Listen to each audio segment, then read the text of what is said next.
the videos. In this video, we are going to implement our lab now. We are going to provision the lab which we have discussed on the previous, but it will be all manual things. All right, so let me access the event G now.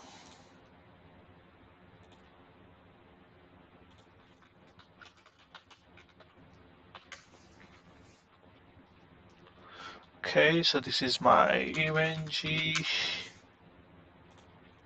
and I will create a new lab that should be SD-wan. Now, how to deploy the devices to the event G?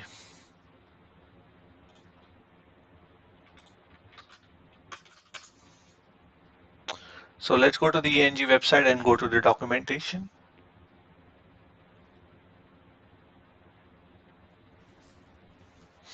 And we will go to the Cisco Viptela images, SD-WAN Viptela images set. Now things are pretty much straightforward. You will copy this command which is make directory. So it is going to make a directory with the so and so. The only thing is that you change the version name over here, number. So I will take that and I will access the EVNG SSH connection. So once I have the access, I will just paste it and I will say that 20.6.1. So if I go to CD, this is the directory, and after that we do have all the devices. If I say ls, and now you can see that I do have I've already installed 20 as a 20.6, but I do have a vbond which says 20.6.1. So once you make the directory, now you have to transfer the files to your this particular directory. So I will be using the FileZilla. So I will be using the FileZilla. So we just enter the IP address 150.1.7.126. Username will be root, password, whatever you have set it. You will just click on this one, go to the opt directory, go to the unit lab, go to the add-ons, go to the Camo. So this is what we said in the when making the directory, we said that we want to make a folder by this name, and the directory will be opt, unit lab, add-on, and Camo, and after that your folder name. So here I should see vbond 20.6.1. So I will just go to my hard disk where my GNS3, what do we say, EVNG images are there. And this is where the vbond. So vEdge and vbond images are the same. So you use the same image for vEdge and vbond. So you double click on that one, the file should be transferred to the other side. So once that is been transferred, so if you scroll down, you see that it is renaming that file as a virtua.qcow. Copy that one, go back to your FileZilla, right click, rename, paste it, and that's it. You will do the same thing for the vEdge, vSmart, and the vBond. Okay, so I will delete this one because there is already one. But most important would be the vManage. And you see that this is the vManage. So I will copy that command, go back to my SSH connection of that one, and I will say that this one should be 20.6.1. So once if I go back to that one, click on this to refresh, and I should see vManage 20.6.1.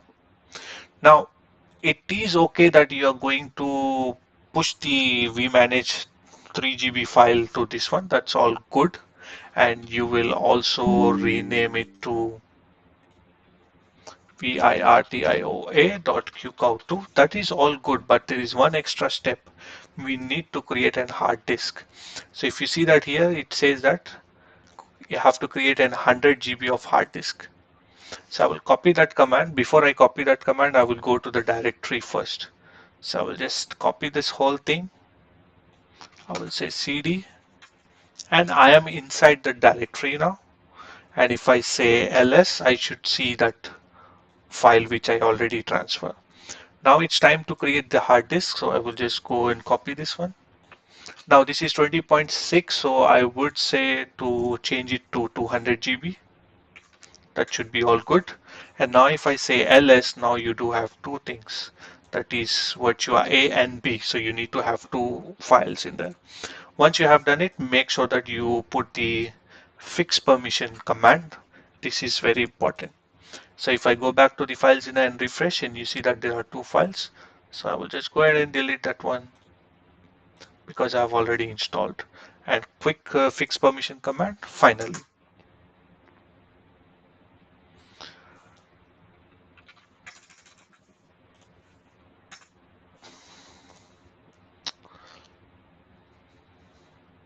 Okay, so fix permission command, that's it. So once that is been done, your images will be installed, and now you can get the image with the vmanage. And here is a 16 GB for CPU, and the name will be vmanage. Scroll down, click on save.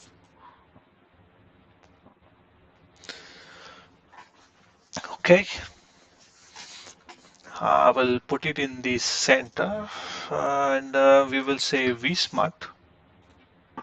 And again, vsmart, I will not change anything because it's using 2 GB of RAM. That's fantastic for me.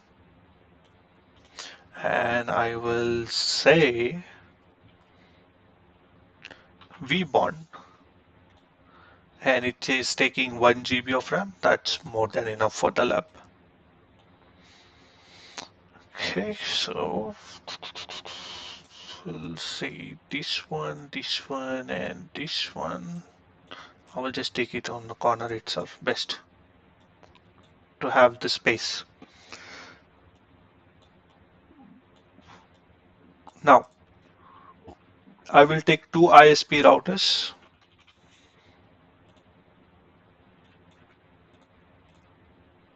That will have 256 MB of RAM. That should be more than enough, and two port groups. So one will be acting as the ISP router, actual. Another one will be acting as the ISP provider's HPE router, where the customer will be connected to. So I will take one management to connect it to my physical system, and I will take a controller switch to connect it to the internet. So this router will be actually connected to the internet, and this router will be a user depicting like internet in our lab. So I will go back to the IOL devices one more time. I will take two switches for now. I will say SW, and I will change that to switches.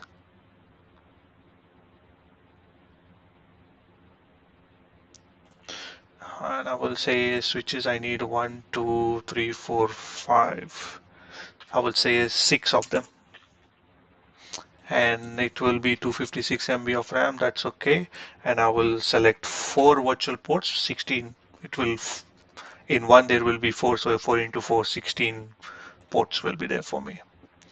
So now one this will be for the management, another one will be for your controller, another one will be for your MPLS, and another one will be for your WAN edge management. Another one will be for your MPLS, business internet management and MPLS. Okay, so I will rename this one as the business internet. Rename this one as the switch to management. This one as the MPLS. Now this one will be the switch one management, and this one will be the switch for controllers. Now I will take the actual cloud, that will be the management cloud. This one will be the management, and I will take only one, and I will connect this switch to management, and I will also connect this switch to this management, so that I do have all the management via these two switches. And vmanage ETH0 will be connected to management, vSmart, ETH0, and vBond, ETH0 connected to the management. And another one will be the controller, ETH1, and again the vSmart and vBond, we will go ahead with gig 0/0, and this one will go with E0/1 on this particular interface, and we will connect E0/0 to the ISPs. We will connect E0/2 to the business internet and E0/3 connecting to the MPLS. So this is the management one. So this is the business internet switch. Because I am going to, if you look at my topology, that for the business internet and MPLS, I'm using only one subnet in my lab, but in actual real time, all the different branches will have a different IP addresses. To just keep it very simple, I have gone with only one subnet each. So that's why I'm attaching this switch so that all the branches will be attached to the same switches and it will be easy to communicate with less IPs on the internet. Now let's go back to the network once again. This will be for my ISP and that will be Cloud 1, which is connecting to my physical network, connecting to that one. So this router is all over responsible to connect to the internet and forward the packets. Now that is been done, so controllers have been done, internet part is done. So now let's go ahead and deploy the data center 1, data center 2, and the branch devices. So first I will deploy the data center 1. So I will say that's Catalyst 8000V.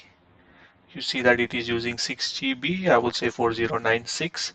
And if I go back to my topology, I do have 1, 2, 3, 4, 5, and 6 for the management. I do require at least 6, so I will say I need 8, what do we say, ports.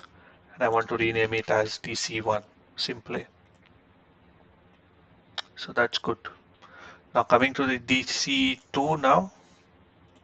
That would be a CSR again, G1, 2, 3, 4, 5, and 6, same thing. So CSR router, yes, I do have that one.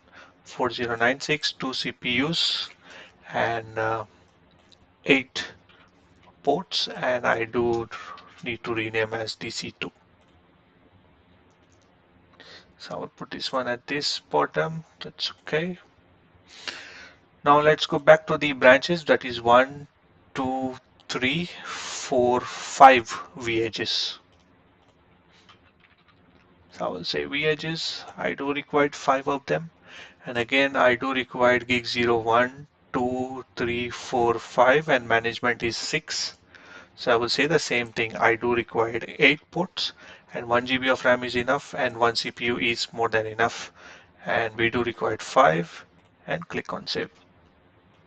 So this one will be branch 1, this one will be branch 2, device 1, branch 2, device 3, and this one will be the branch 3 and this one will be the branch 4. So what I will do is that I will move this data center 2 to this side so that we do have a lot of space in here. Now this headquarters I will deploy it later on because at this moment I don't see much of a use of it, so I will just deploy it later on. Now let's go ahead and configure that connectivity. Now gig 1 and 2 are connecting to the ISP.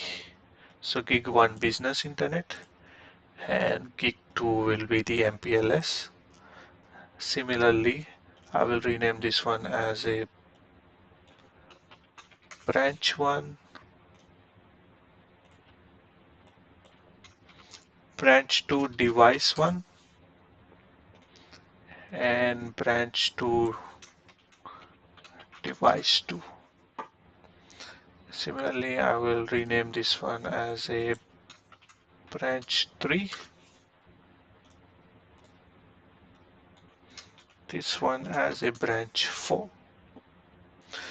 Now let's go ahead and connect, that is gig 0/0 to the internet and gig 0/1 to the MPLS. Similarly, gig 0/0 to the business and gig 0/1 to the internet.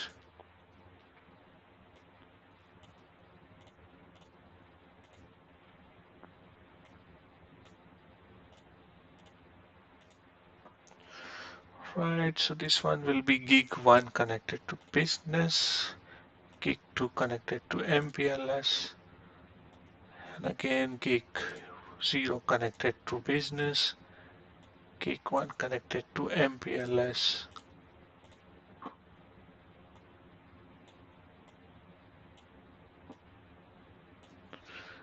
and again gig 0 connected to business, gig 1 connected to MPLS. Right, that should be all good. Now let's make the management.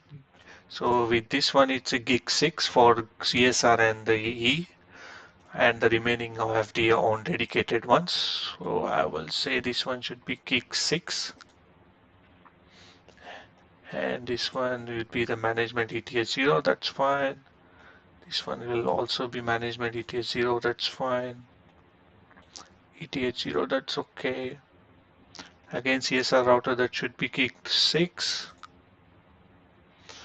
Otherwise, I will do one thing. Instead of going with gig 6, I will go with gig 8. Because if we change any man to add up some VPNs, then it will be easy. So I will go with gig 8. And again, this has a management dedicated. Alright, so you can see that how complex it becomes now. Things, that's all good. Now at the edge, you see that I said I will be adding the each individual routers. So that should be 1, 2, 3, 4, 5, 6 routers. So I will say I will use IOL routers, IOU routers. That should be 6 layer 3, and that should be 512, and I will just go with 2 Ethernet ports groups. So this one, 1, 2, 3, 4, 5, and 6. Alright, so I will just rename them as the DC1 LAN. This one will be branch 1 LAN.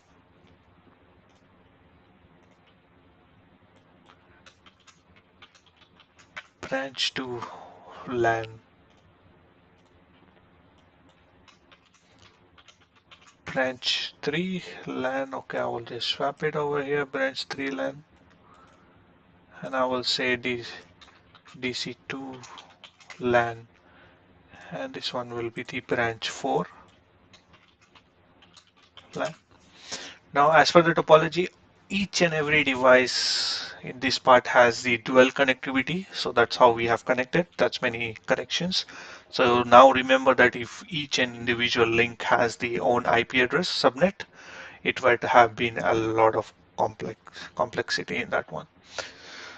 Okay, so now we also do have a ASA router. So I will also grab the ASAV router, changing the RAM as 1024, and click on save.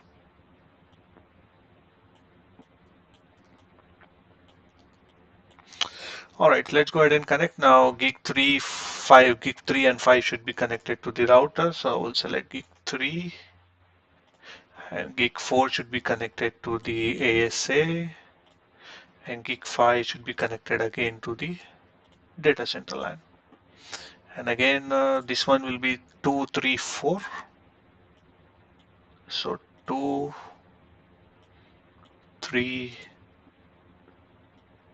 4. And I will come back to this branch 3 because all of them are similar. 4, 2, 3, 4. All done. That's okay. Now for this data center, we do have 3, 4, and 5. Let's go ahead and connect 3, 4, and 5.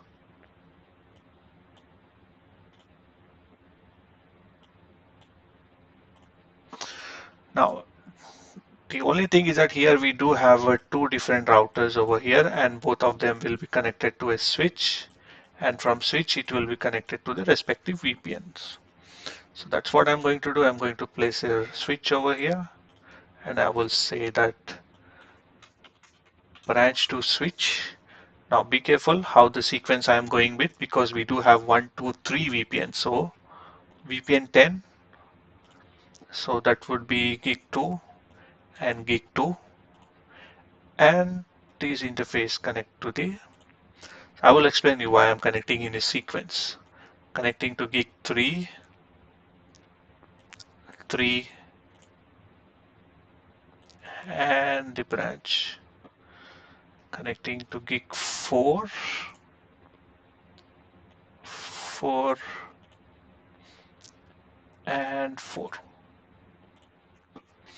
So now I connected a switch in here. The reason for that one is that there are two devices connecting to the switch and connecting to the router.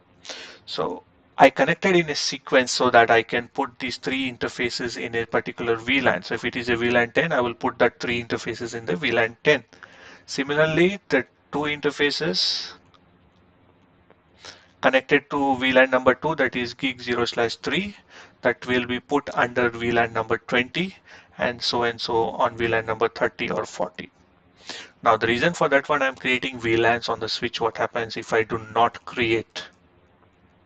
So this is a switch 1, 2, and 3, 1, 2, and 3, and this is a router 1, 2, and 3.